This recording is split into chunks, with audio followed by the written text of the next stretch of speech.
He or she who wants to attain peace should practice being upright, humble, and capable of using loving speech.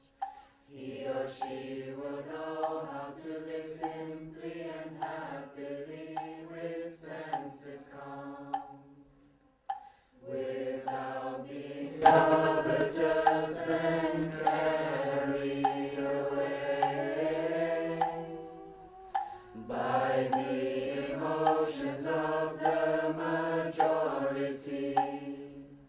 Let him or her not do anything that will be disapproved of by the wise ones. And this is what he or she contemplates. May everyone be happy and safe, and may all hearts be filled with joy. May all beings live in security and in peace. Beings who are frail or strong, tall or short, big or small, invisible or visible, who are near or far away, already born or yet to be born, may all of them dwell in perfect tranquility. Let no one do harm to anyone. Let no one put the life of anyone in danger. Let no one out of anger or ill will wish anyone any harm. Just as a mother loves and protects her only child at the risk of her own life, cultivate boundless love to offer to all living beings in the entire cosmos. Let our boundless love pervade the whole universe, above, below, and across. Our love will know no obstacles. Our hearts will be absolutely free from hatred and enmity. Whether standing or walking, sitting or lying, as long as we are awake, we should maintain this mindfulness of love in our heart. This is the noblest way of living, free from wrong views, greed, and sensual desires, living in beauty and realizing perfect understanding. Those who practice boundless love will certainly transcend birth and death. Etena sacha vajena sotite hotu savada. Etena sacha vajena sotite hotu savada. Etena sacha vajena sotite hotu savada.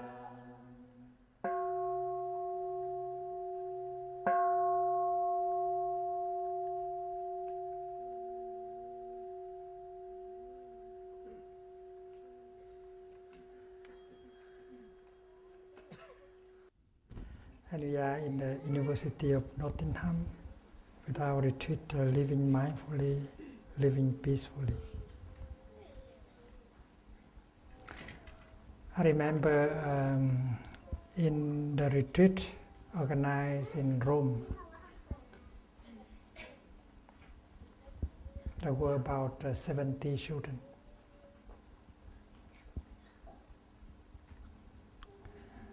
And they were given a homework to do during the retreat and after the retreat.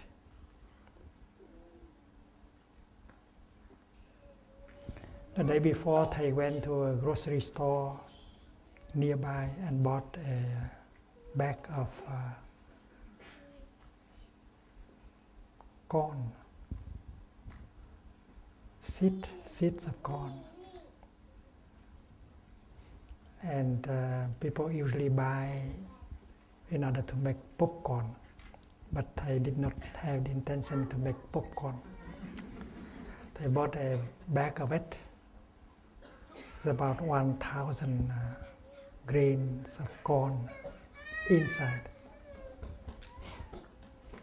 And in the morning of the 5th day, Thầy offered to each person 1 grain of corn,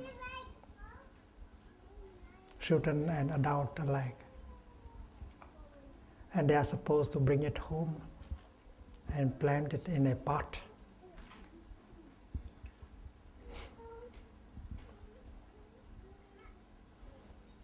They make sure they are supposed to come and visit the seed of corn every day and give some water. And 10 days after the planting, they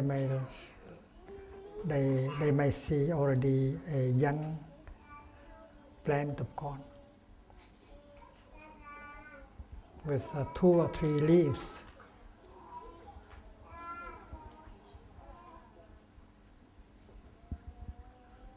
And they should come and talk to the plant of corn.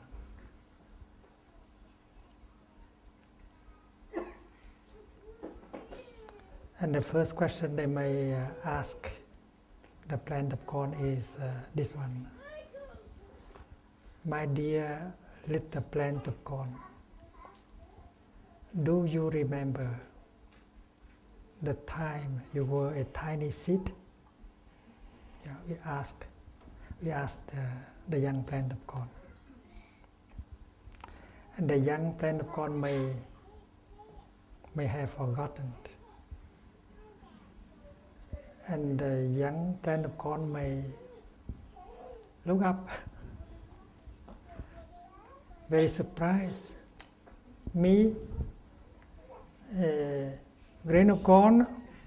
I don't believe it.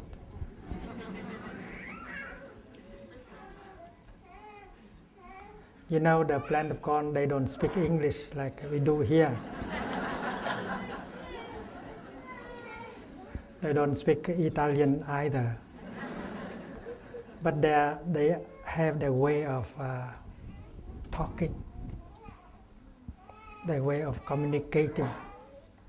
So if you are very attentive, you can understand what it tried to tell you. So the plant of corn will look up, very surprised, and said something like, me, a little grain of corn? I don't believe. And then you have to help her, because you know you have planted the seed of corn. You have come every day and water the seed of corn. You know very well that is the truth. So you try your best to help him, to help her, the young plant of corn, to remember. Listen, my dear. I remember very well the time when you were a tiny seed of corn. Thầy had given it to me during the retreat, and I planted you in this spot. And I have waited several days before you sprout and put forth the first leaf. So I know very well that you have been a grain of corn. So with your help, the plant of corn will be able to remember and acknowledge the fact that she had been at one time a grain of corn.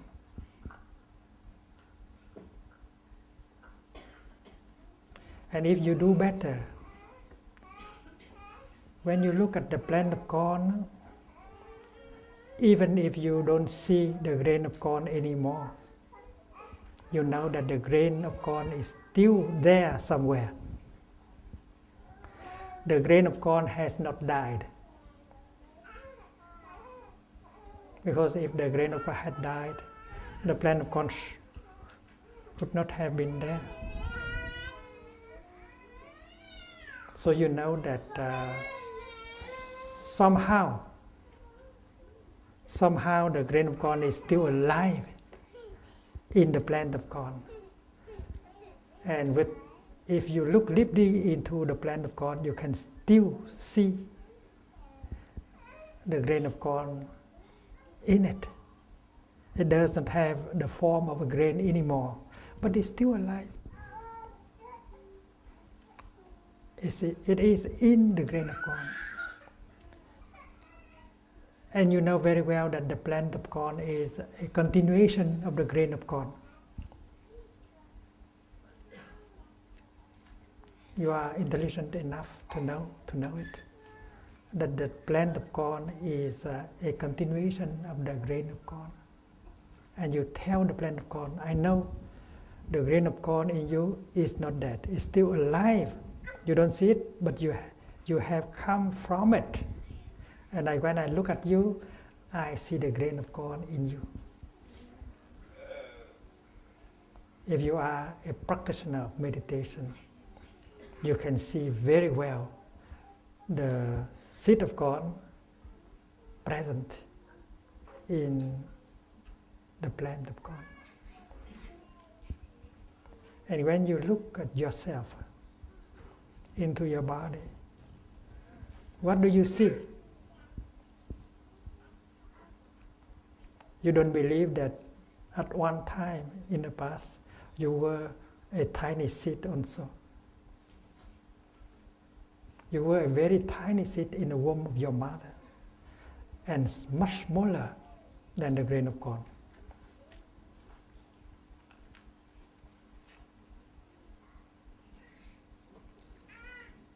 And you don't remember that. So Thầy is helping you to remember the time you were a very tiny seed in the womb of your mother, and you are a continuation of that seed.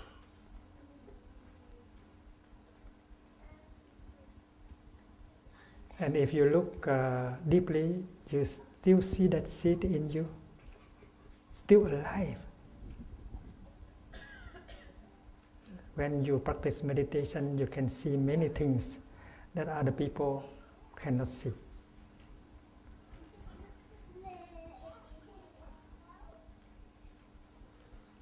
Do you remember that wonderful time you spent in the womb of your mother? Maybe you have a vague memory of that time.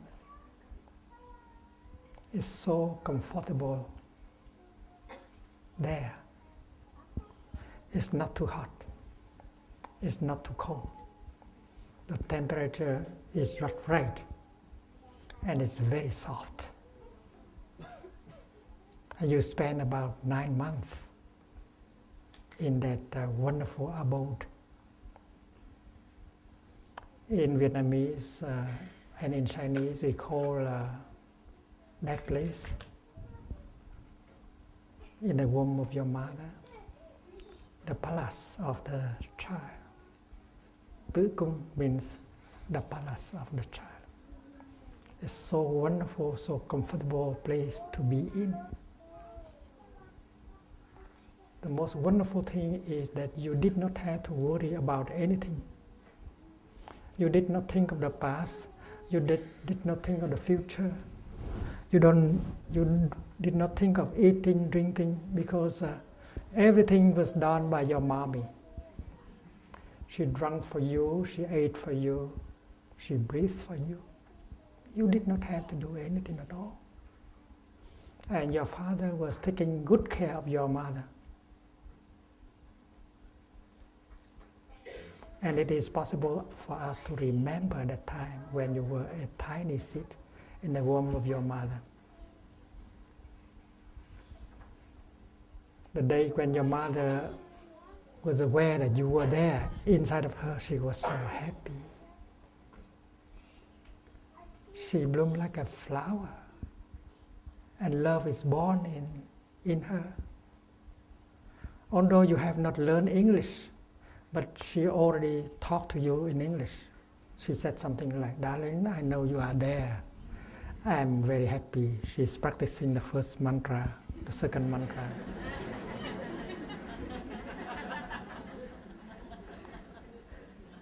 And your presence brought a lot of joy to your mom and your dad.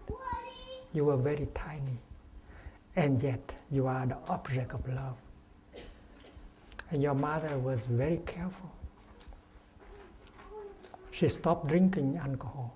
She stopped smoking because she knew that doing so will harm you inside. That is out of love. And she did not stay up too late in the evening, in the night. She tried to do things gently, and she cared about what she eat. She select the good things to eat only, because she knew that eating something that is not good for her, it will not be good for you. So there's a lot of love, a lot of care from the part of your mother. And your father was equally happy, and she took good care of your mother. He did not dare to say anything that make your mother worry or angry. Because if your mother was angry, and you inside, you get angry also. So out of love, your father was very mindful not to say or not to do anything that make your mom suffer, because if he make your mom suffer, he make you suffer. So love is a great. And many of us do not remember that time.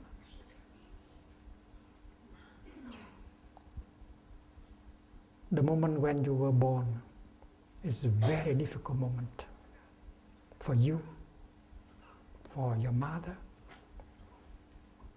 and for your father. It took a lot of pain for you to come out. And when you come out, they cut the umbilical cord, because you had been connected to your mother by a long cord. The air that your mother breathes come through you, through that umbilical cord. The food that your mother ate went to you through that umbilical cord. It's quite long. And when you were born, they cut the umbilical cord. And you have to be on your own from that moment. You have to eat by yourself. She cannot eat for you anymore. You have to drink for yourself. She cannot drink for you anymore. And you have to breathe for yourself. She cannot breathe for you anymore. It's so difficult for you. It's so difficult for her. And it was a very dangerous moment. You had to learn how to make your first in-breath. It's not easy for a child, for a baby. There was some liquid in your lungs. And if you could not get it out of your lungs, you cannot take in your first in-breath. So you try your best. If you did not succeed, you will die. So that is a very critical, difficult moment for you, for your mother, and so on. But happily, you have survived. You were able to expel the liquid from your lungs and take in the first in-breath. you don't remember that moment. Thầy is helping you to remember, like you are helping the young plant of corn to remember. Although you have 2 arms, 2 feet, a mouth and nose, but you still need someone to feed you, to help you, to make you warm, to make you comfortable. And that was provided by your mother, your father. And what I would like to remind you today is that during the time you were in the womb of your mother from time to time talked to you. And although you had not learned English, you understood. There's another way of communication. Sometimes you would like to remind your mother that you were there. So you gave a kick. It means, Mommy, I'm here. And she got the message. She said, darling, I know you are there.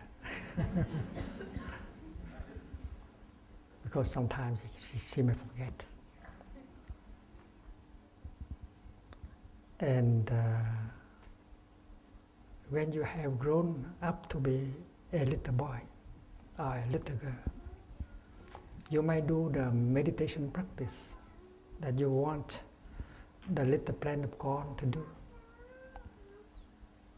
You want the little plant of corn to look deeply and to see herself as a small grain of corn, and to know that she is a continuation of the grain of corn. And I want you to know that you have come from a very small grain planted by your mother and your father. And you are the continuation of that grain. It means you are a continuation of your father and your mother. You believe that your mother is outside of you. Your father is outside of you. But that is only part of the truth. The truth is that your mother is in you. Your father is in you, in every cell of your body. And wherever you go, you carry your father and your mother with you. And when you smile, your father and your mother in you smile. When you cry, your father and mother cry with you. And when you are happy, your father and mother are happy in you. And when you suffer, your mother and your father suffer with you. And if you practice better, you see that not only your father and mother are in you, but all generations of ancestors are in you. Every time you are able to take in one in-breath and feel happily, all your ancestors in you feel happy. When you are able to make a step full of stability and freedom and joy, all your ancestors in you rejoice. So you are not practicing for yourself alone. You are practicing for your parents and your ancestors.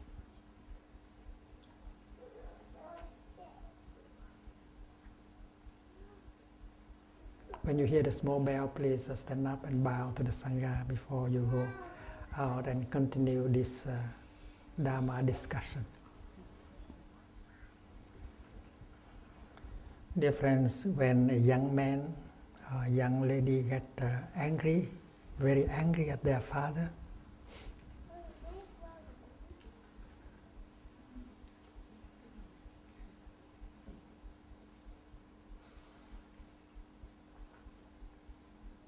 they may make statements like, that man, he's not my father. I don't want to have anything to do with him anymore. So there are young people who declare things like that. They have suffered so much. Their relationship has not been good. They have suffered so much, father and son, mother and daughter.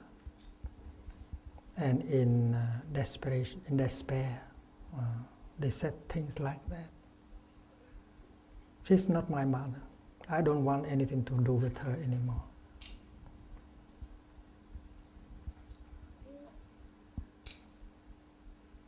In the light of interbeing, your father is inside of you, in every cell, and you are the continuation of your father, whether you like it or not. You are your father.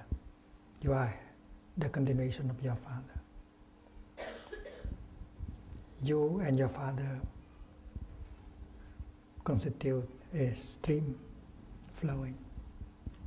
And wherever you go, you carry your father and mother and ancestors.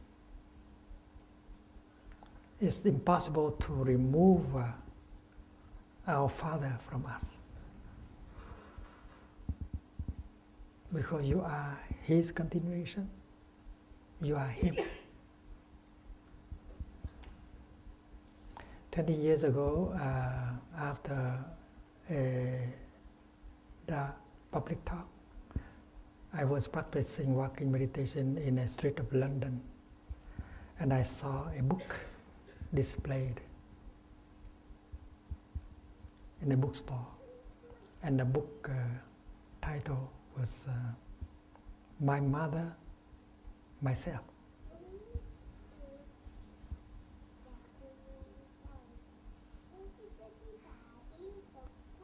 I did not buy the book because I had the impression that I knew what was in the book.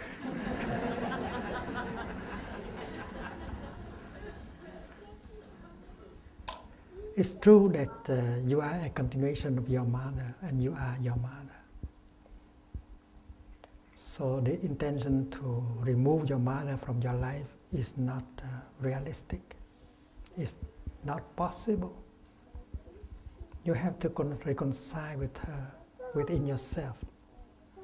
And when you have been able to do that, you can reconcile with her outside. When you get angry at your father, you get angry with yourself. Like when you have the insight of interbeing, you see things like that. You see that suffering and happiness are no longer individual matter. If the father suffers deeply, there's no way that the son can be truly happy, and vice versa. So helping the father, you help yourself. Helping your son, you are helping yourself. And there are ways to do it. And yesterday we learned about deep listening, compassionate listening, and loving speech. The practices that can restore communication, open the door of the heart for reconciliation to be possible. It does not take a long time. 5 days of practice may be enough for you to use loving speech and deep listening in order to restore communication and reconcile.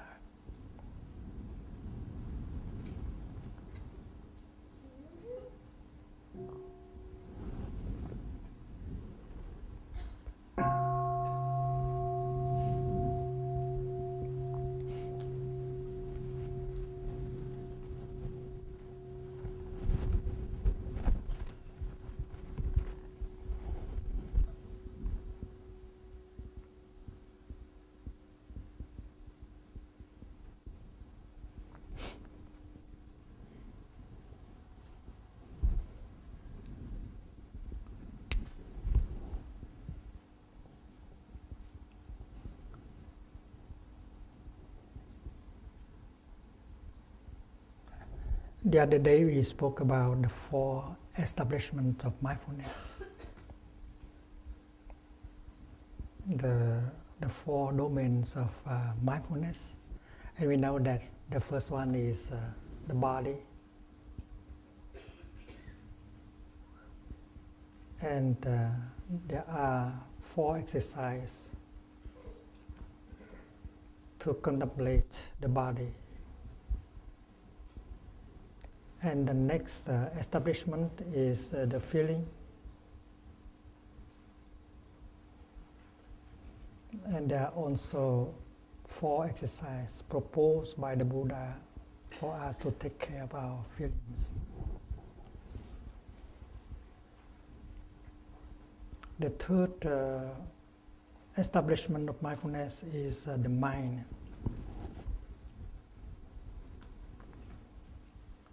And mind here may be understood as all the mental formations. There are 51 categories of mental formations. The good one, the not so good one, and the indeterminate one that can be either good or not good. Like thinking. Thinking might be good, and thinking might not be good. So it depends on your way and the moment. And the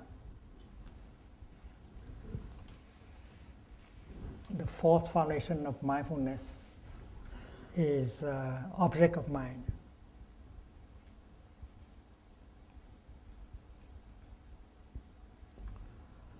There are also 4 exercises of mindful breathing.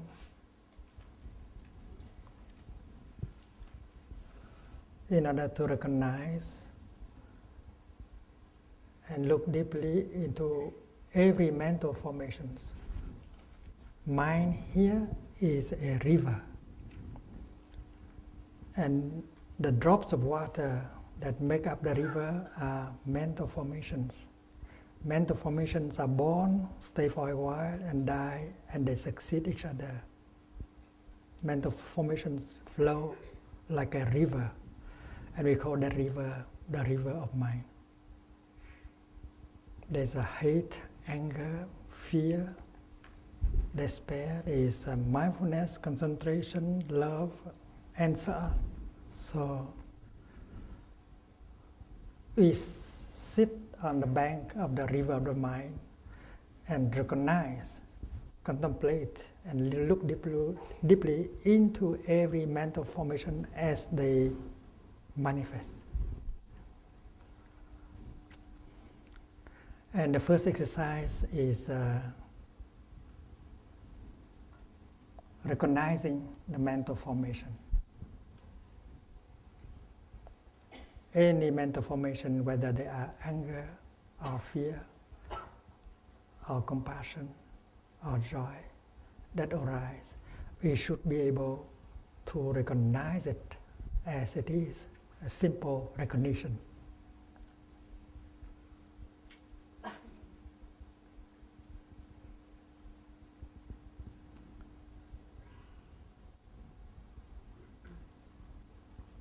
The second exercise is to bring, to gladden your mind.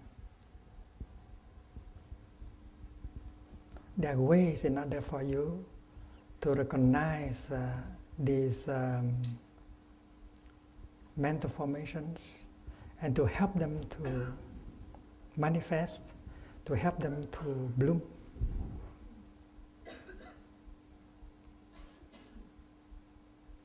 If we know to recognize the good things, the good seeds in the bottom of our consciousness,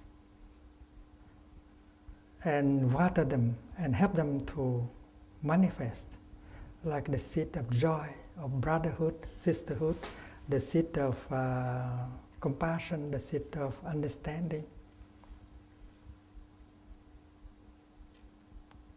And then we can create joy. And that is the second practice, to gladden our mind, to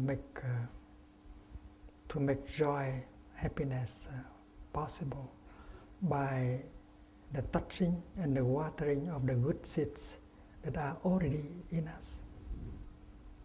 We feel light, we feel liberated, we feel joyful, we feel happy, because we are able to touch these wonderful seeds in us. Like in a retreat, we come together and we try to do that. While we practice walking meditation, we use mindfulness in order to bring our mind back to the body and to recognize the many wonders of life that are in us and around us. And every step can bring joy, can bring the kingdom of God, can bring peace and brotherhood. And that is the practice of the second exercise, bringing joy, gladdening the mind. It's very important. That's for our nourishment and healing. And when we are strong, we will be able to handle the afflictions, the despair, the suffering in us. Aware of mind, gladdening the mind. The third is concentration, concentrating the mind. With mindfulness, we begin to focus our attention on a particular object. That object might be our joy, or our unhappiness, or our pain. That object might be a cloud or a pebble. But using the strength of mindfulness and concentration, we look deeply into the object of our meditation, of our mindfulness. And in order to succeed, we should concentrate, we should make our concentration powerful. So concentration, samadhi, help you to break through. And that is why the fourth exercise of mindfulness, of mindful breathing, is to liberate the mind. The third, concentrating the mind. And the fourth, liberating the mind. Salvation here, liberation here, is not by grace, but by mindfulness and concentration. It's like when you have a lens and you receive the sunshine and you concentrate the sunshine, and on this end you can burn a piece of paper. So with the power of concentration, we can burn away the afflictions that are in us.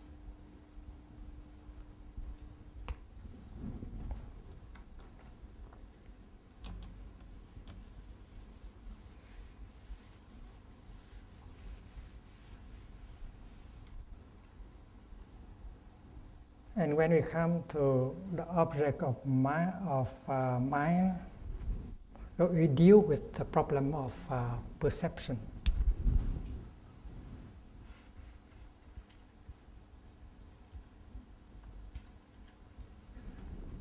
We believe that there is a mind that's trying to perceive an objective world.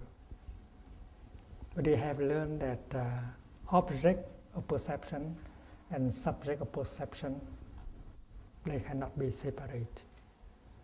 They manifest at the same time.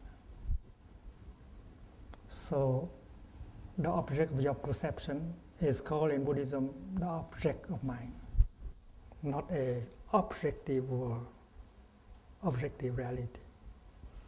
We have said that many scientists of our time still believe that our consciousness is something in here, trying to reach out in order to understand the objective reality out there. So that is still in the realm of discrimination between object and subject of perception. The first exercise that the Buddha proposed on the realm of perception is contemplating impermanence. Breathing in, I contemplate impermanence. I see everything is changing. Nothing stays the same in two consecutive moments, including my body, including my feelings, my perceptions, including all my mental formations and my consciousness. Everything is is moving, is changing. Intellectually, that is not difficult to understand. But impermanence should not be only be a notion, a concept. It should be an insight. Because many of us accept the truth of impermanence, but we still behave as if things are permanent. We think of ourselves as permanent. We think of our beloved one as permanent. We believe that that institution can be permanent. And when things are impermanent, and we believe them to be permanent, we suffer. That is why the first insight that you have to get is the insight of impermanence. Insight and not the notion. We all have the notion, the understanding of impermanence. But impermanence is not an insight yet. Just an idea. An idea alone cannot liberate you.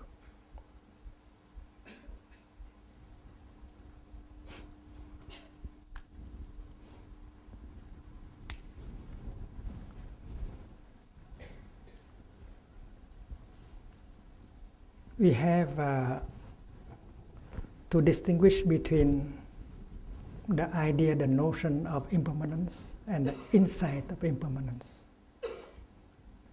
And we have to cultivate the insight of impermanence in order to liberate us. Many of us are caught in the notion of impermanence. First, we are caught in permanence, and the teaching of impermanence comes to rescue us, and we embrace, and we got stuck into the idea of impermanence.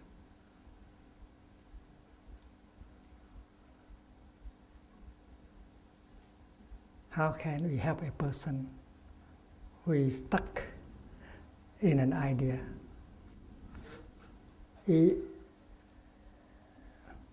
An idea like, because impermanence, Buddha, Dharma, Sangha intervene, can only be ideas. But ideas is not enough to liberate us. The Buddha said that his teaching is like a finger pointing to the moon. If you think that the finger is the moon, you miss the moon. So impermanence should be a kind of instrument in order for you to get the insight of impermanence. Impermanence is not a doctrine. Impermanence is a kind of medicine that can help cure the disease of permanence. But if you got the disease of impermanence, it's very difficult to heal. So suppose the notion of impermanence is like this match. You must use it in order to produce the flame. We need the flame. It is the flame that we need and not a match. But without a match, we cannot produce a flame. That is why you use a match in order to produce the flame. And when the flame is born, it begins to consume the match. So when the insight of impermanence is born, it begins to free you from the notion of impermanence.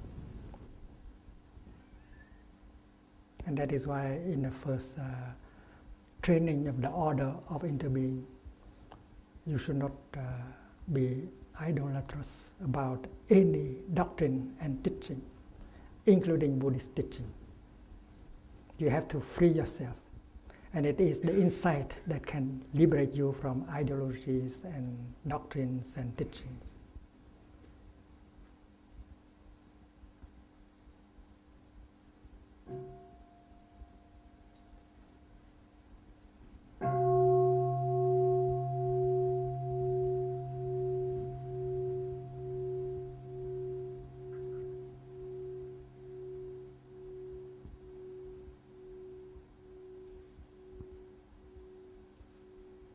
If we learn impermanence only to defeat permanence, we are still in the realm of speculation, philosophy. Impermanence is not a notion, a doctrine. It should be used as an instrument in order for us to produce the insight of impermanence that will liberate us. Suppose a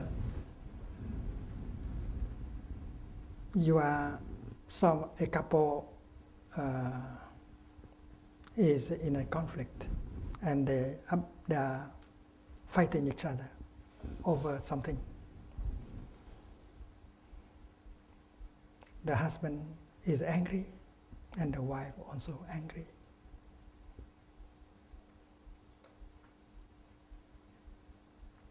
And both suffer. Suppose both of them close their eyes and visualize, practice using the concentration of impermanence. Ask yourself what you will become 300 years from now.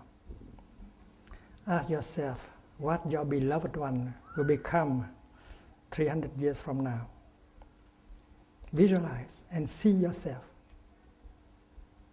And it may take a few seconds to touch the truth of impermanence and to realize that it's very unwise to make each other suffer in the present moment. So close your eyes, and with the practice of visualization, in order to help you to touch the truth of impermanence. What shall I become in 100 years, 300 years? What my beloved one will become in 300 years? And that question is enough for you to see the truth of impermanence. You are concentrated. And you see that it's futile, it's ignorance to fight each other like this, to spend time making each other suffer like that.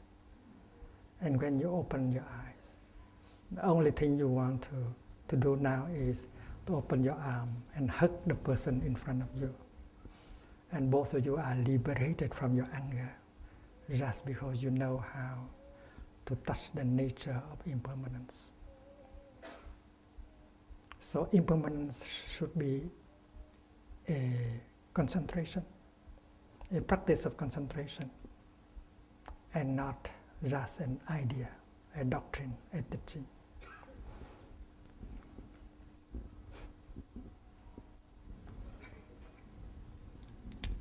The second exercise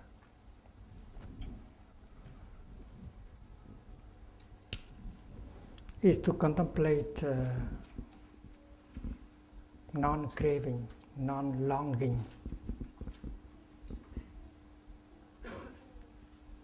Because when we long for something very strongly, when we crave for something very strongly, we lose the present moment, we lose ourselves and all the wonders of life available in the present moment. We lose life. And we know that happiness is not possible when you are sucked into the future. You allow yourself to be sucked into the future.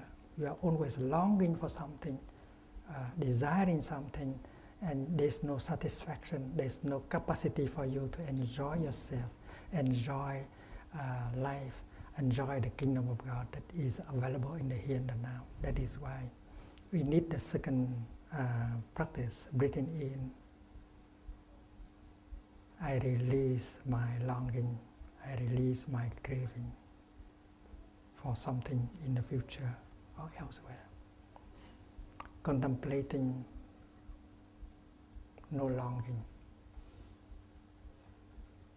contemplating no craving.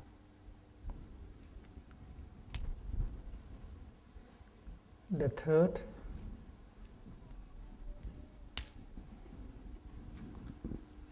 is the contemplation of nirvana.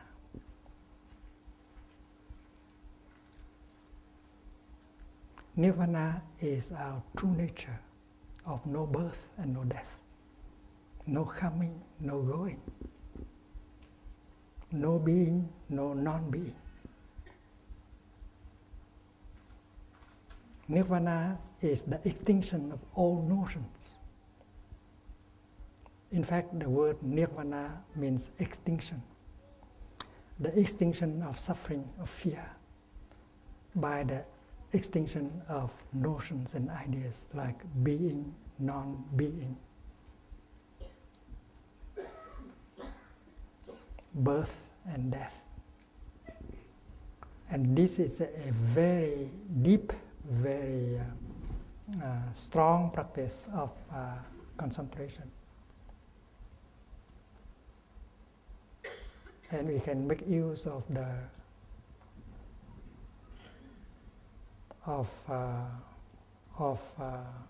samadhi, the concentration of emptiness. We can use the concentration called signlessness.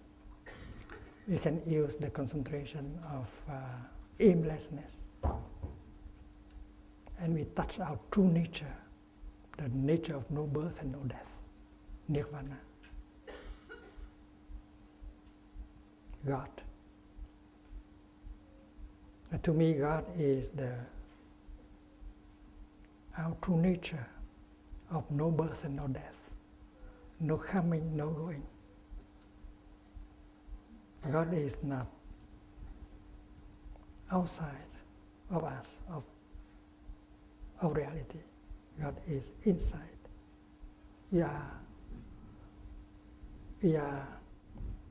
We have that true nature of no birth and no death. It's like all the waves are made of water. And water is not outside the waves. Water are inside the wave. And it is possible for water, for the wave to recognize that she is water. They are water. And the moment when the wave recognizes that she is water, she loses all fear. And she enjoys going up, and she enjoys going down. So touching Nirvana, touching God, touching the ultimate is the aim of the third exercise of mindful breathing in the fourth establishment of mindfulness. We will come back to this a little bit later. And the fourth exercise is to release notions and ideas. In fact, the Sanskrit word means to throw away, very strong. Throw away ideas, like ideas of being and non-being, to be or not to be. The idea like coming and going, the idea as birth and death. So these four exercises help us to look deeply into the nature of our perception of reality. Our body belongs to that realm, our feeling, our mind also. So our scientists are trying to do the same, look deeply into the nature of reality. They use their mind, but they have invented instruments. They use the language of mathematics. And in the realm of spirituality, we do very much the same.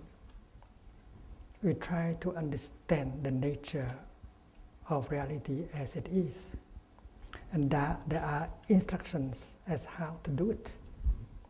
And the purpose is very clear. Once we got the insight, we get liberated from fear, from discrimination, from our afflictions.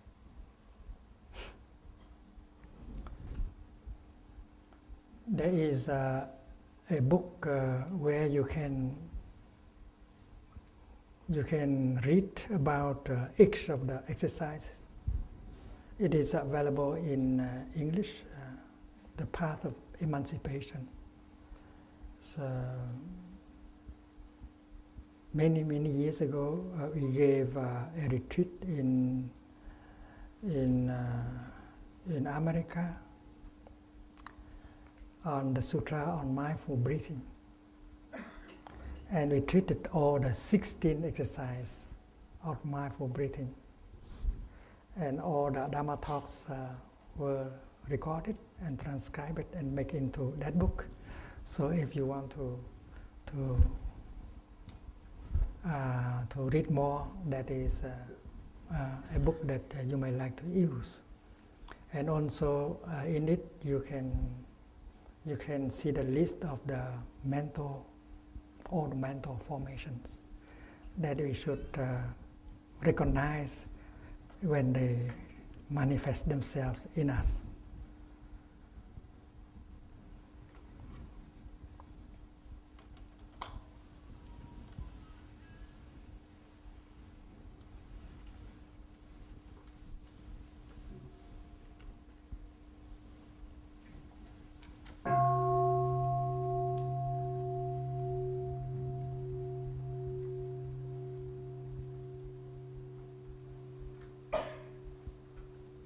So in the field of meditation, we also inquire about the ultimate reality. We don't do the work of splitting up molecules and particles. We use another method. And the instrument here is mindfulness and concentration. And today we focus on the exercises using concentration in order to break through to the heart of reality. And there is a teaching that is that is available in every Buddhist tradition.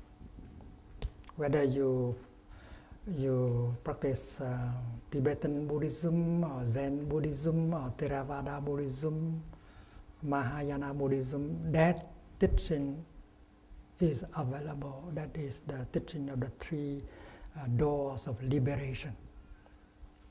Tam Giải Thoát Môn, the three doors of liberation. And these three doors are also called the three concentration. And this concentration help us to touch the nature of impermanence, of non-longing, of nirvana, and of throwing away. And first of all, the door called emptiness.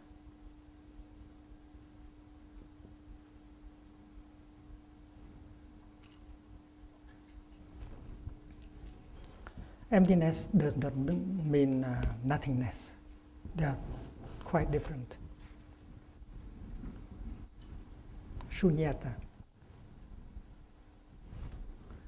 Please look. This glass is not empty.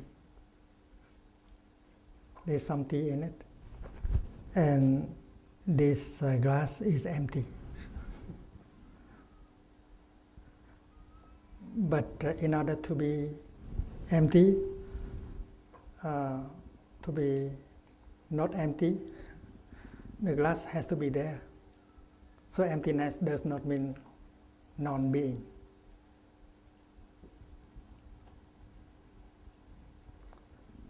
And emptiness is a very strong, very profound teaching, especially in Mahayana Buddhism. And when we recite the Heart Sutra, we learn that everything is empty.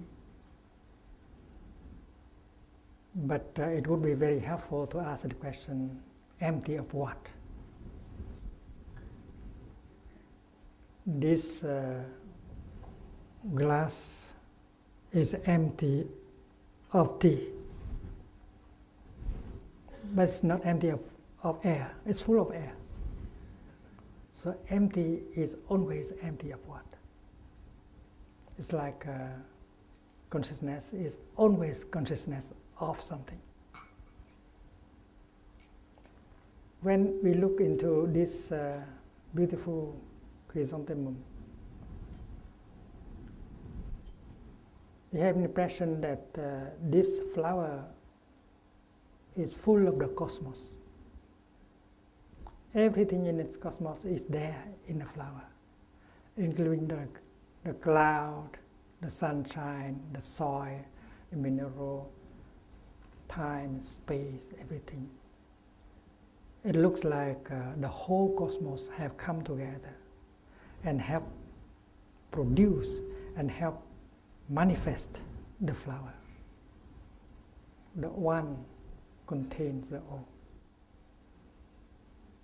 When we invite the children to look into a grain of corn, they might be able to see that the grain of corn contains so many things in it. Although it's very tiny,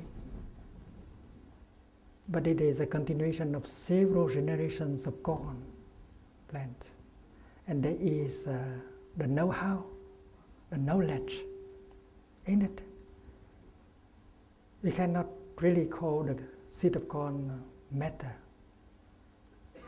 There's a consciousness in it, because we know that the seed of corn is capable of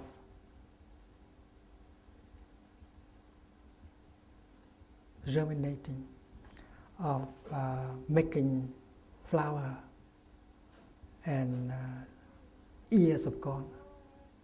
So then there must be knowledge inside. So it's too simplistic to say that the grain of corn is matter. Consciousness is in it, especially when we know that the grain of corn is, first of all, the object of my perception. So this flower is the object of my perception, and when I look deeply into it, I see that it looks like it's full of the cosmos. So we ask the Bodhisattva Avalokita, Mr. Bodhisattva, you said that everything is empty. But to me, this flower is full of the cosmos. If you say that it is empty, you should tell us empty of what? And Bodhisattva may tell us that I agree with you that the flower is full of the cosmos, everything is in there. But there is only one thing that is not there. That is a separate entity, a separate existence.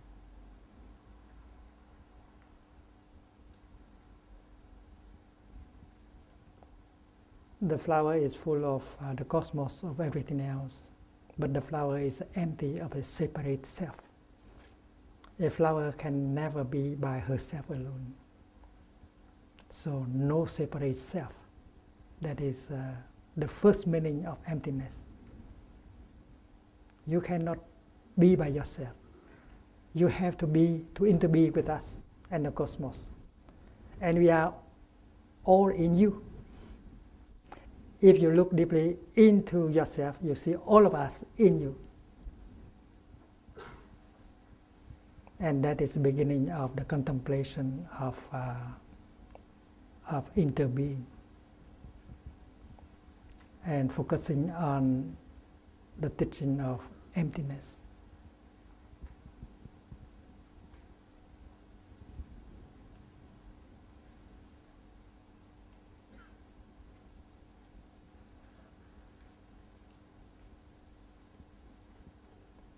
And how to apply that into our daily life. Because a teaching, no matter how lovely it is, if it could not be applied to our daily life, it has no value at all. So when a father contemplates himself and look deeply into his son, he sees that his son is his continuation, that he is fully present in every cell of his son. And making his son suffer is to make him suffer. And he begins to see the truth of interbeing. The Father is in the Son, and the Son is in the Father. Thanks to the Father, the Son can connect with remote ancestors and feel that all the ancestors are in him, and now the Son walks. All the ancestors work at the same time. And if the Son make a peaceful, joyful, happy step, all the ancestors in him enjoy that. It's so kind for you to work for your ancestors, for your parents. Maybe your parents did not have a chance to learn about walking meditation. And now you work for your parents, you work for your ancestors, you work like a free person on this beautiful planet. And you work in the kingdom of God for him, for her. So everything, every breath, every step, everything you do can be done in the insight of, with the insight of interbeing, with emptiness.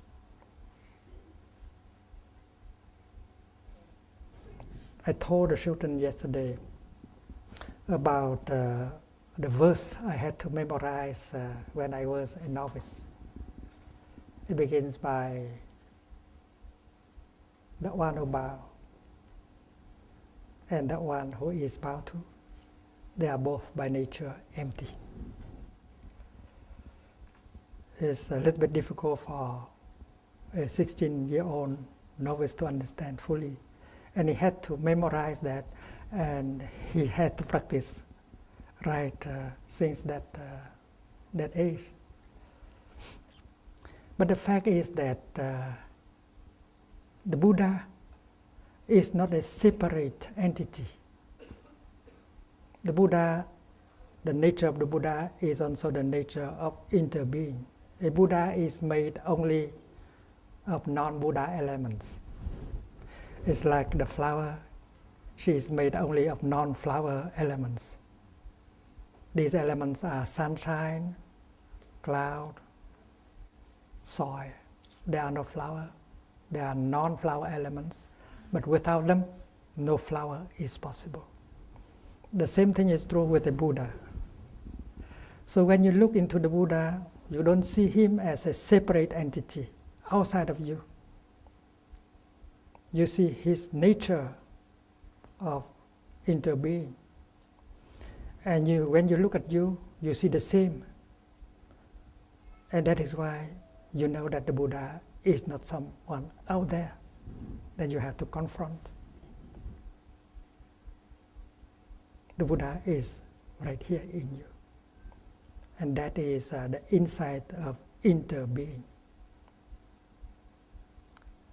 And because the Buddha is empty of a separate self, and because you are empty of a separate self, that is why communication is very deep.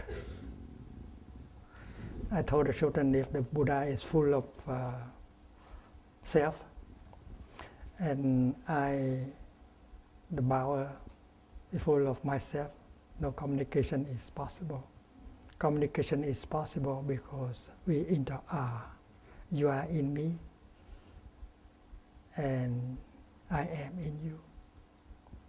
And we can understand the teaching of the Trinity in that way.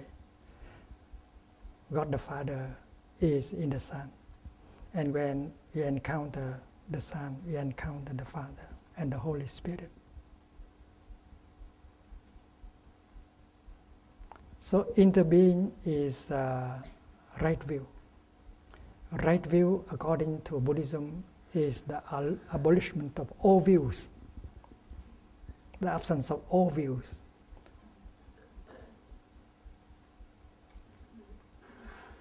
So that the insight of impermanence, the insight of emptiness, the insight of interbeing could manifest.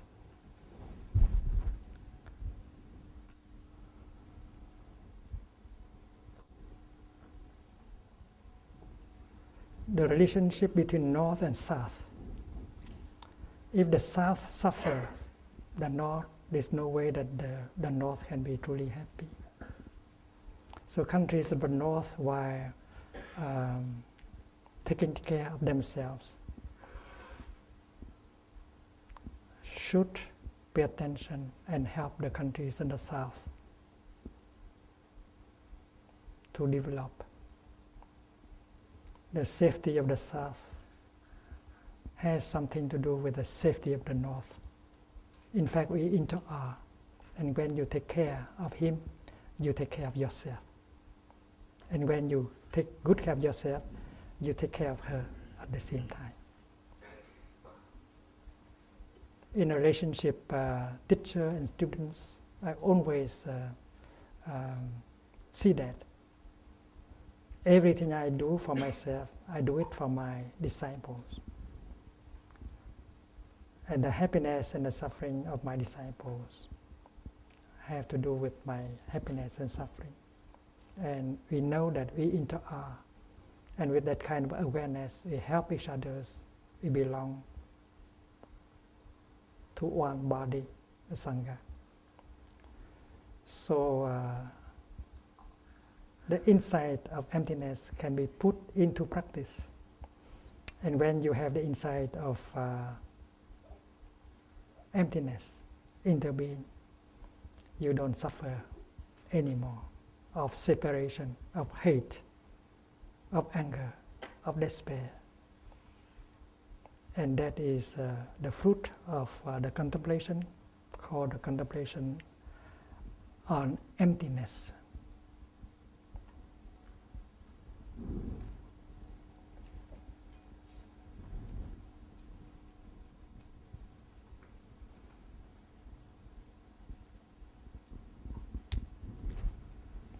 The second door of liberation is the door of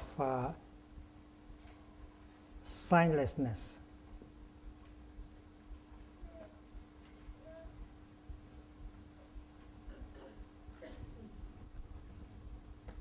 Vô tưởng.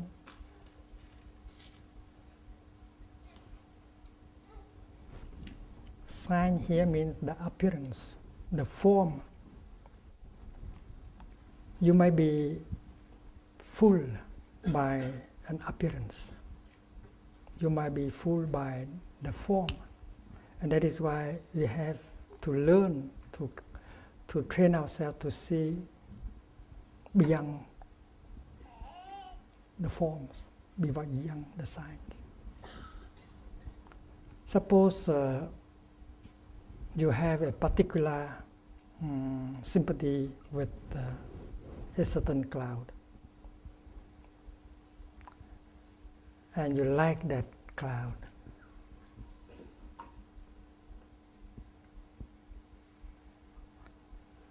I wrote a poem on a river,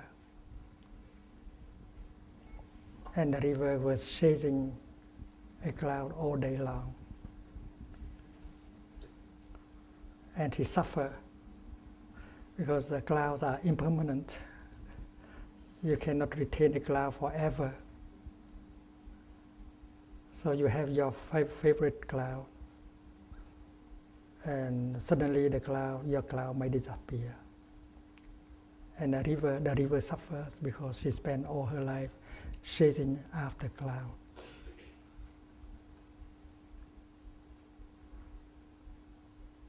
And when your cloud is no longer there in the sky, you cry, "Oh my beloved cloud, where are you now? I miss you." You have passed from being into non-being. I cannot see you anymore.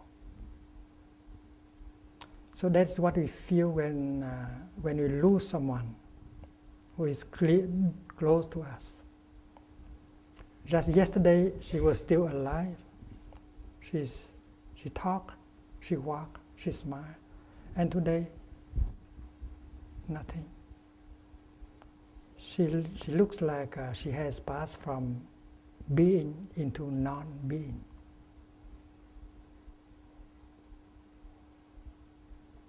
But in fact, our cloud is still there somehow. In the beginning, maybe half the cloud has become rain, and the other half spent some time and become snow. And we should be able to see the continuation of our cloud, in order not to say that our cloud has passed from being into non-being. In fact, it is impossible for a cloud to die, because to die means from something you suddenly become nothing.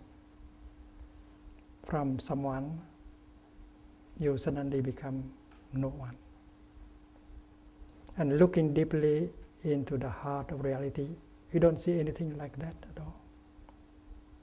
Nothing can be reduced to nothingness. It is impossible for your cloud to die. Your cloud might become snow or hail or rain, but it is impossible for your cloud to become nothing. It is impossible to pass from being into non-being. Your beloved one is still somewhere, and if you have the eyes of a bodhisattva, you can still recognize your beloved one in her new appearances, in her new signs. So you have to look beyond the sign, and that is the wisdom of signlessness. Why your beloved cloud has been transformed into the rain, She's calling on you. Darling, darling, I'm here. Don't you see me? You are not capable of seeing your beloved cloud in her new form, the rain. So that is why, in order to remove our grief, to remove our despair and our fear, we should get behind the signs. The Buddha said, where there is a sign, there is a delusion. And that is why we should not count on signs. We have to learn how to see things in the light of signlessness.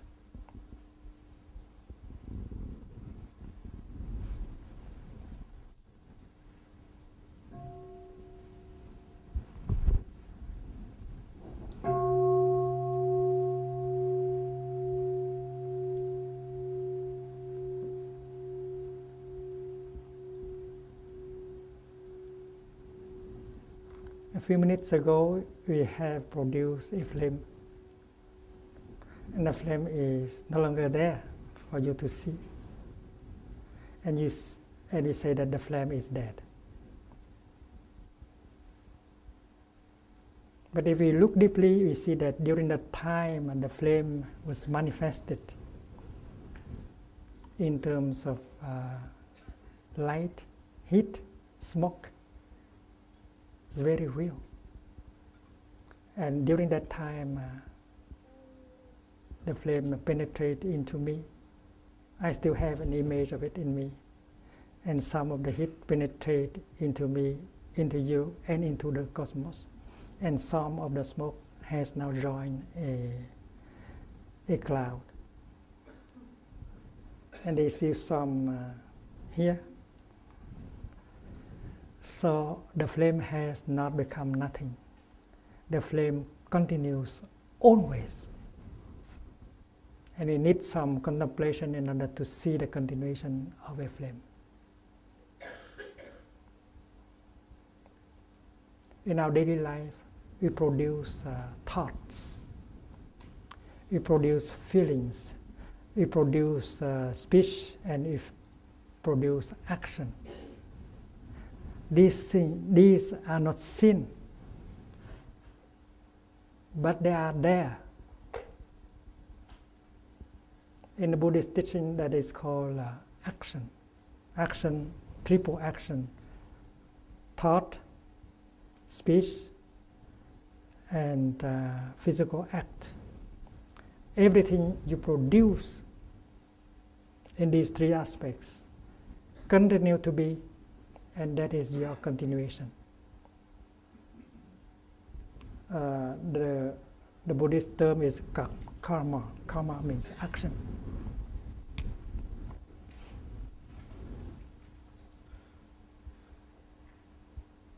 Triple karma: body, speech, and mind.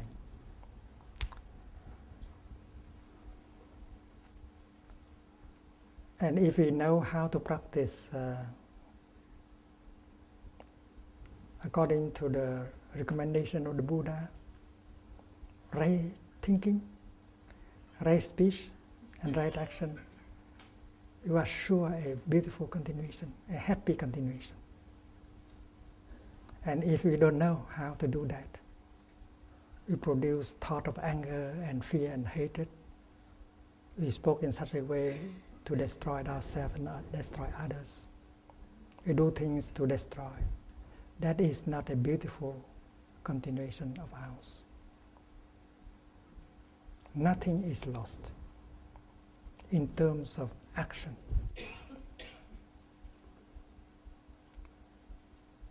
And when this body disintegrates, we continue always with our action, whether more beautifully or less beautifully, but we continue always like a cloud. So to say that you don't exist anymore after the disintegration of this body, that is not the truth.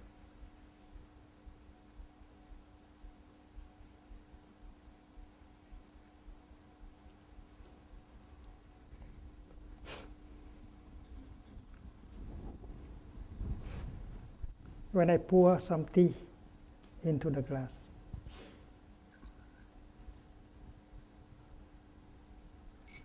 the tea is in here, and when I drink the tea,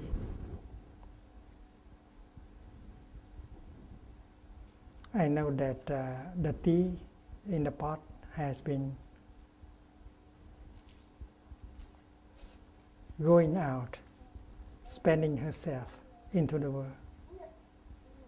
In the morning, if I had a cup of tea, it will help to make my Dhamma talk a little bit more beautiful. So if you look into the Dhamma talk, you can see the tea in it. So the tea is not just in the pot.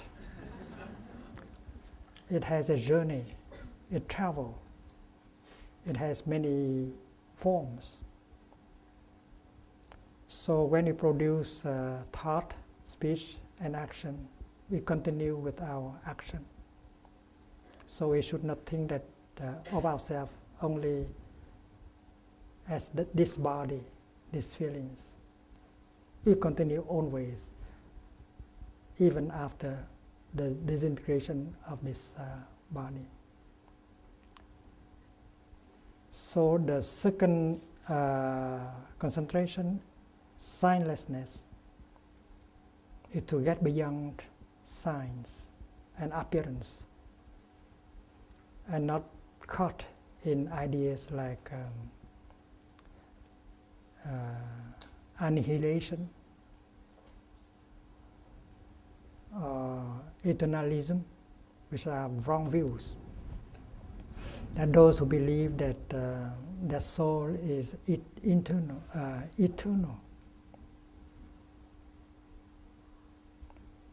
we survive time and space, we remain exactly the same. Eternalism. And that those who are caught in a view of annihilation, after the disintegration of this body, there is absolutely nothing left. So these are wrong views. And these wrong views can be removed very easily with the meditation on signlessness.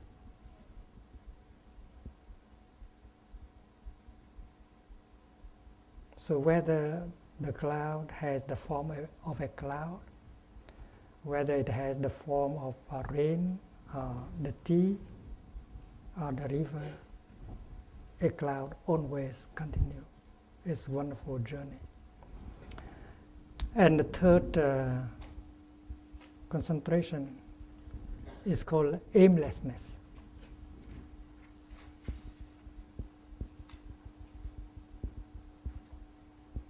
Bhutan.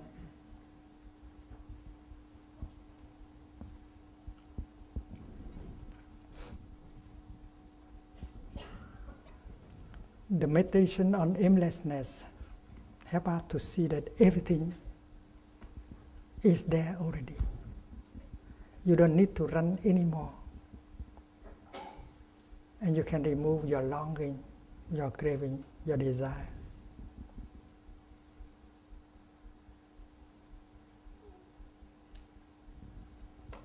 And when a flower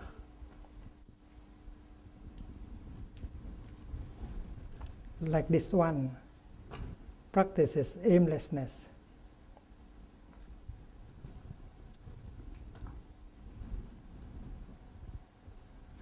she feels that it's wonderful to be herself. This is a wonderful manifestation of the cosmos in this form. She does not have to be something else. She does not envy to become a daffodil or a lotus flower. She is beautiful like that. You are already what you want to become. You don't need to be another person. You belong to the kingdom of God. You are the manifestation.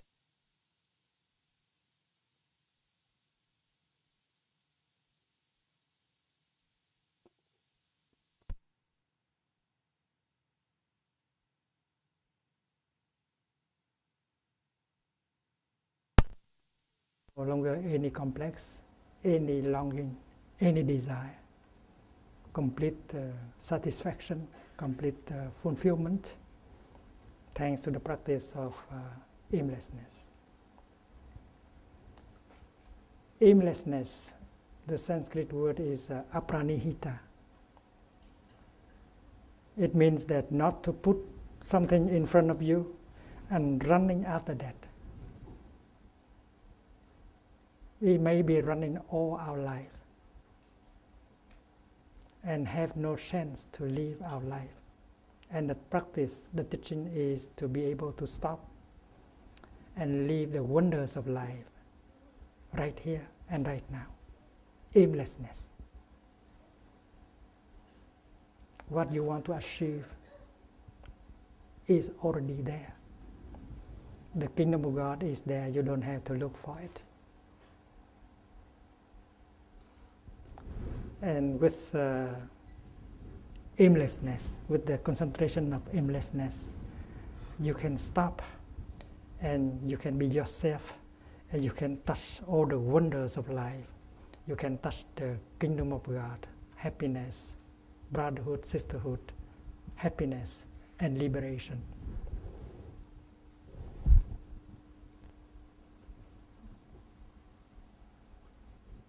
Every tradition, every Buddhist tradition has the teaching of the three doors of liberation. And practicing these three concentration, we are able to touch nirvana, our true nature of no birth and no death. And we can throw away all notions like the notions of birth and death, coming and going and so on. Suppose we draw a line from left and right, representing the course of time. And suppose we pick up one point here, we call it B, birth. Someone is born in this moment and they make a birth certificate for him. They forget that child has been there 9 months in the womb of his mother. They think that that person exists only on point B. But in fact, before B, the child had been there. And even before the moment of conception, 9 months ago, the child does not begin at the point conception. Because before that, the child has been in the father, has been in the mother somehow. So this is a moment of continuation. And this is also a moment of continuation. It's not the beginning. There is no beginning.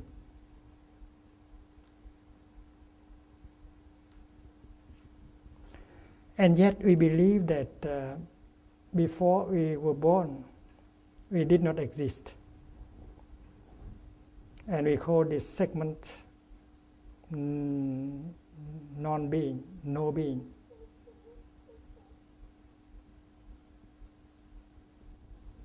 And we describe this moment on as a being.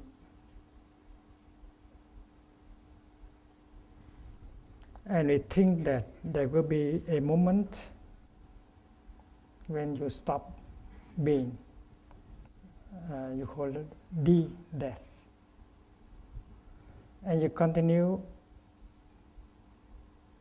your being, and at the point D, you pass into non-being again.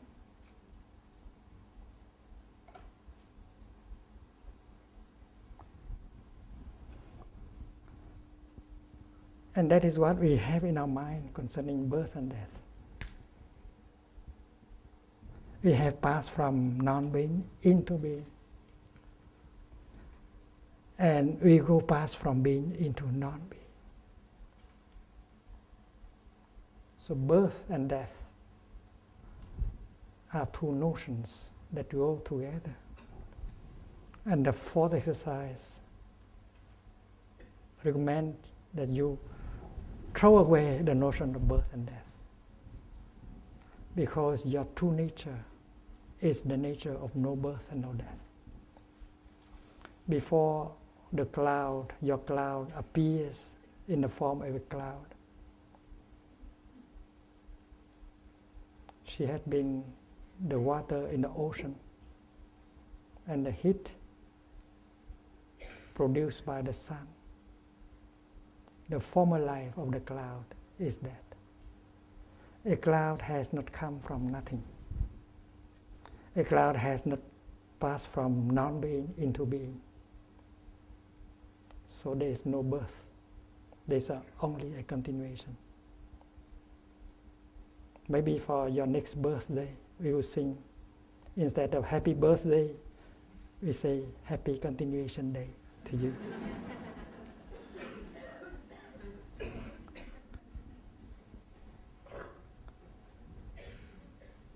So when you look at something like a cloud, and deeply, we see that the cloud has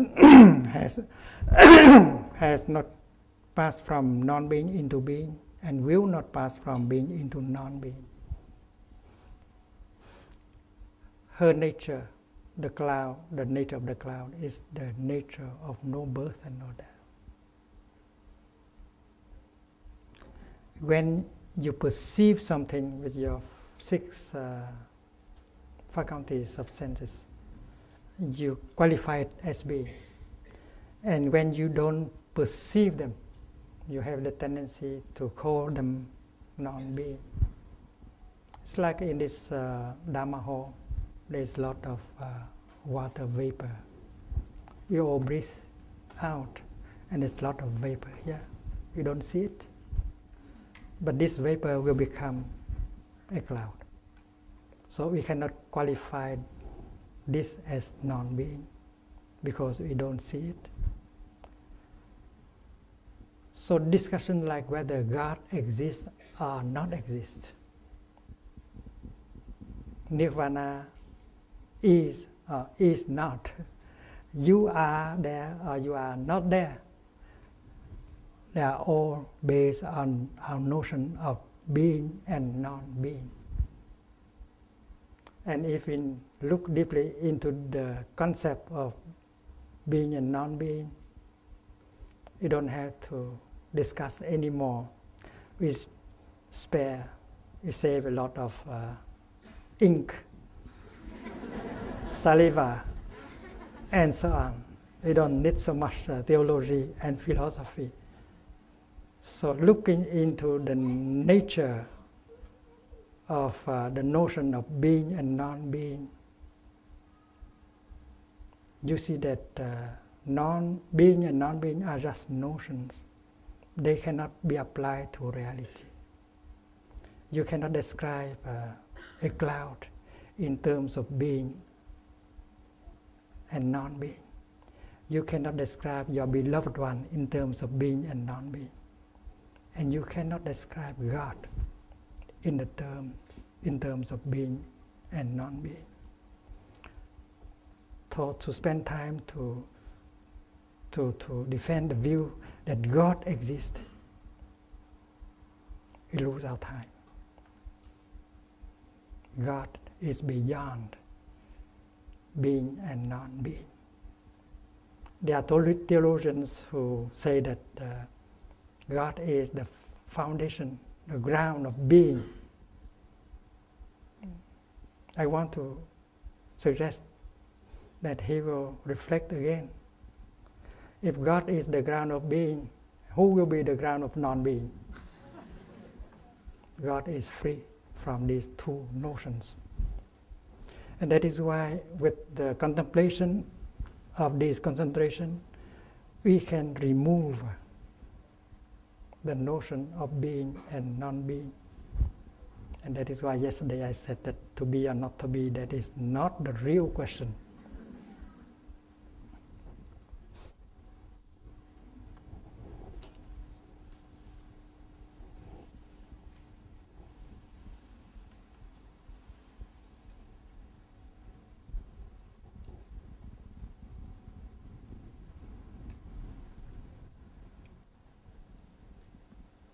when you look into the family album, you can see yourself as a 5-year-old boy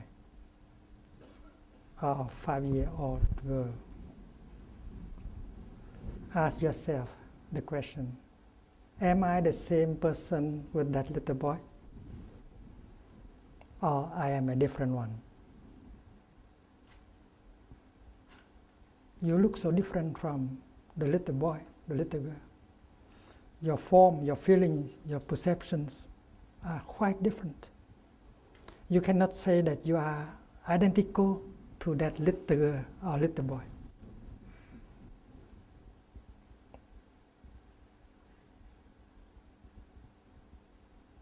Because of impermanence, you have changed into an adult. And if you compare the two persons, you cannot say that you are exactly the same person. Maybe your name remain the same. Your first name, your family name remain the same. But in reality, the 5 skandhas have changed a lot. You are a continuation of that little boy, of little girl. And the question is, if you are not the same person with that little boy, are you a totally different person? You are not a totally different person. Because you are a continuation of that little boy. It's like the child is a continuation of his father and mother. The word continuation is good. And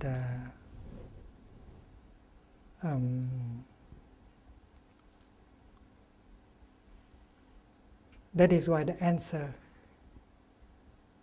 cannot be either the same or a different one. So there is a pair of notions that should be removed. And it is recommended that you remove that pair of opposites so that freedom could be possible. After you have removed the notion of birth and death, being and non-being,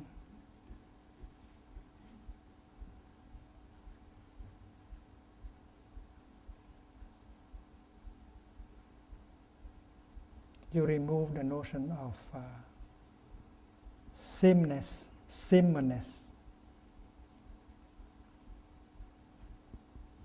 and otherness.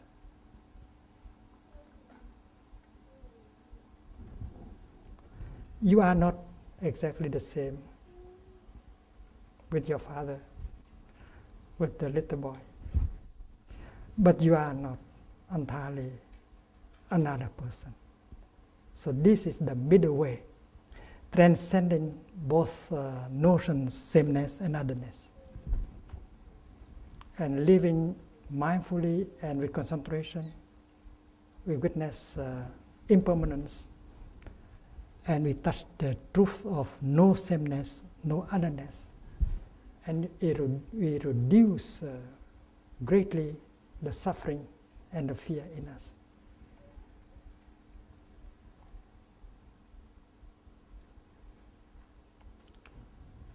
In order to touch the ground of your being, in order to touch your true nature, nirvana, in order to touch God, it is important to learn how to remove these pairs of notions.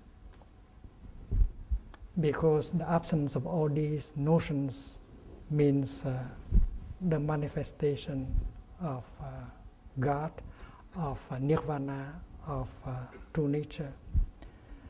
And classically there is another pair to consider, that is the pair of coming and going.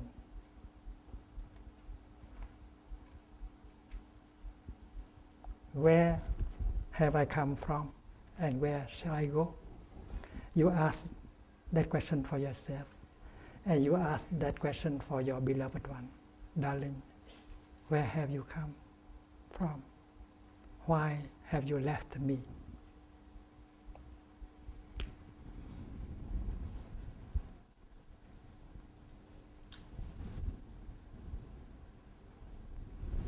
You can talk to the flame. The flame is somewhere there. We don't need the manifestation of a flame in order to say the flame is there. My flame, your flame is free from being and non-being.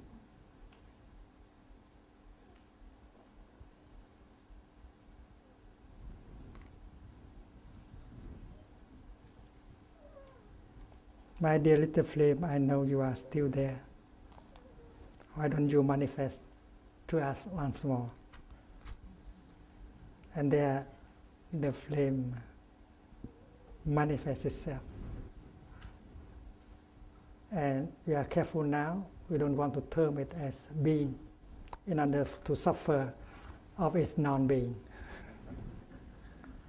Let us ask our dear little flame this question. My dear little flame, are you the same flame that appeared before? Or are you a totally different one? And the answer is no sameness, no otherness.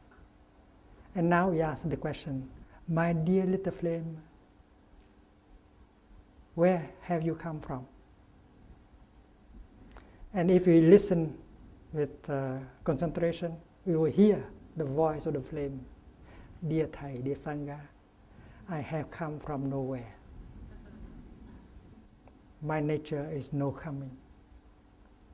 I have not come from the west, not from the east, not from the north, not from the south.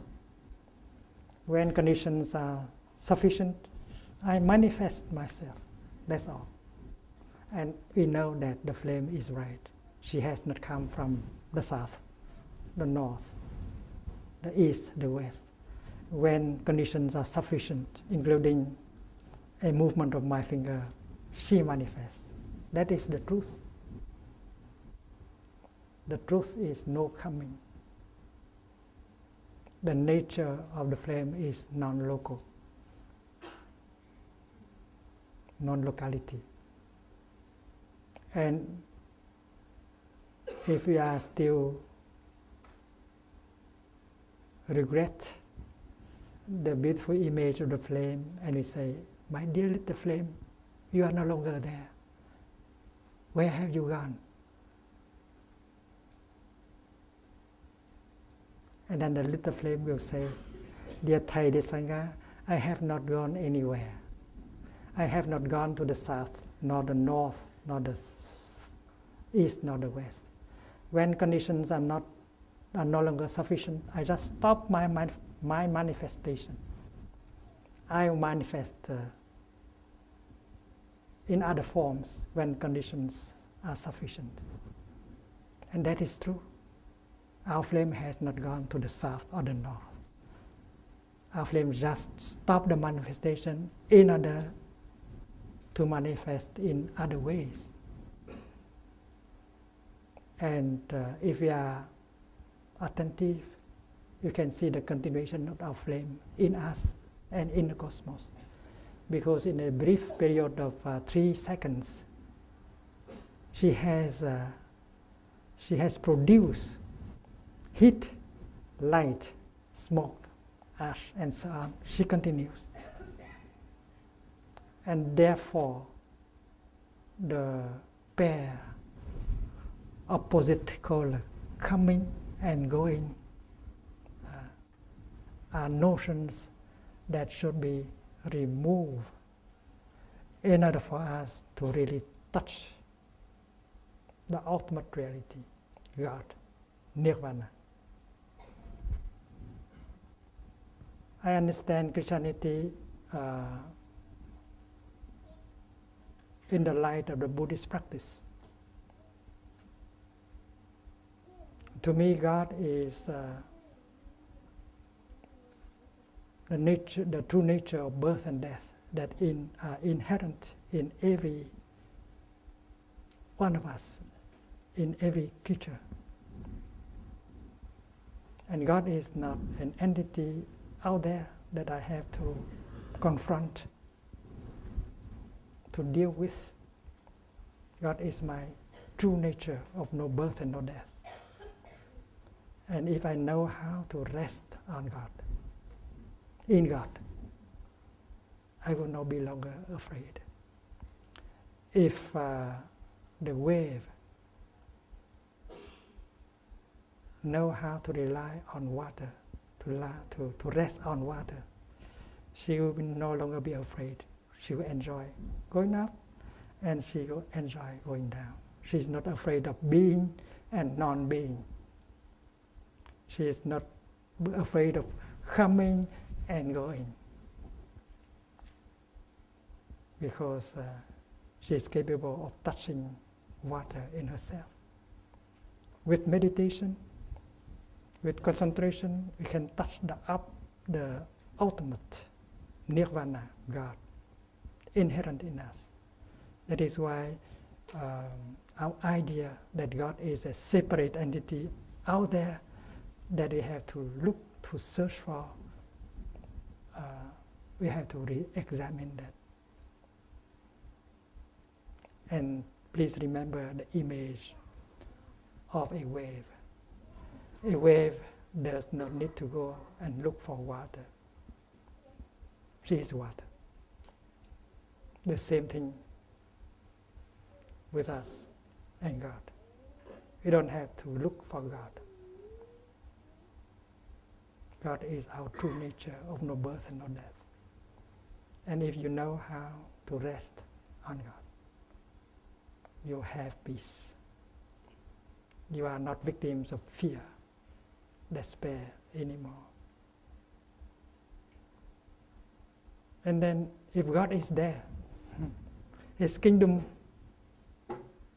should be there also. And the kingdom is not something you have after you die. No. That may be too late. The kingdom is here and now. And everything in us and around us is telling us that that flower belongs to the kingdom. If she does not belong to the kingdom, to what do you want her to be, to belong to? So the kingdom is here and now.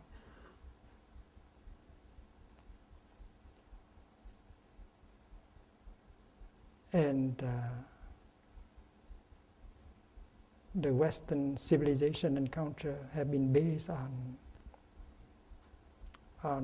practice, on the belief in God and in a kingdom. But if we are in crisis because we don't see God in the right place,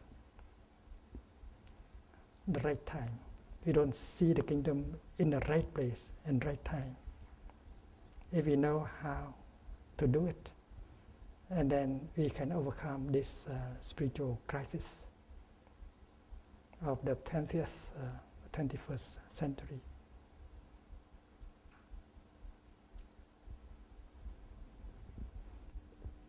So the fourth establishment of mindfulness offer 4 exercises. And the first exercise is about contemplating impermanence. And if you touch impermanence, you touch non-self, you touch interbeing. The second is to release the longing, the craving of something in the future and elsewhere. And that goes with aimlessness. The third is contemplating the ultimate, contemplating nirvana, no birth, no death, contemplating God. And with very concrete practices and not just ideas. It is with the instruments called the 3 doors of liberation that you can touch directly your true nature of no birth, no death, nirvana, God. And then you will be able to throw away all the notions that are at the foundation of your fear and despair and separation. So let us arrange so that we have the time to look more into this teaching and put it into the practice and get the liberation, the freedom and the joy that we deserve. And to me, to practice the 2 traditions, to belong to both traditions is something possible and natural, double belonging. You can continue to be a Christian as you, and yet you can profit from the Buddhist teaching and practice in order to deepen your understanding of your own, your root tradition. Double belonging. There's no conflict at all if we are not caught in words and notions.